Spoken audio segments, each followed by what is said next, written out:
साळवी यांच्या शिवसेना प्रवेशाबाबत एक महत्त्वाची अपडेट हाती येते ठाण्यामधून। राजन साळवी आणि आमदार किरण सामंत उपमुख्यमंत्री एकनाथ शिंदे यांच्या निवासस्थानी दाखल झालेत। काहीच वेळात शिंदेंसह साळवी हे टेंभी नाक्यावरच्या आनंद आश्रमामध्ये येणार असल्याची माहिती आहे। आनंद आश्रमाच्या बाहेरच सध्या मोठी गर्दी जमलेली आहे कार्यकर्त्यांची, कारण राजन साळवी यांच्यासोबत त्यांचे काही कार्यकर्ते सुद्धा शिवसेनेमध्ये प्रवेश करतील।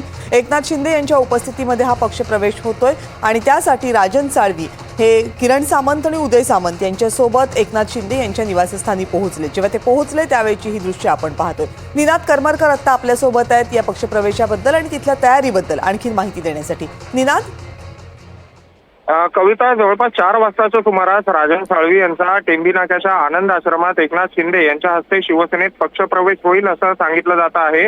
आणि त्याच पार्श्वभूमीवर आता राजन साळवी हे आमदार किरण सामंत यांच्यासोबत उपमुख्यमंत्री एकनाथ शिंदे यांच्या ठाण्यातल्या निवासस्थानी दाखल झालेले आहेत। खरं तर कालपासूनच राजन साळवी हे ठाण्यात आहेत आणि काल देखील रात्री त्यांची एकनाथ शिंदे यांच्यासोबत भेट झाली होती, बैठक झाली होती आणि आज आता पक्षप्रवेशासाठी राजन साळवी हे एकनाथ शिंदे यांच्या घरी गेलेले आहेत। तिथून एकनाथ शिंदे यांच्या सोबतच ते आनंद आश्रमात येतील आणि त्यानंतर त्यांचा प्रवेश या ठिकाणी पार पडेल असं सांगितलं जात आहे।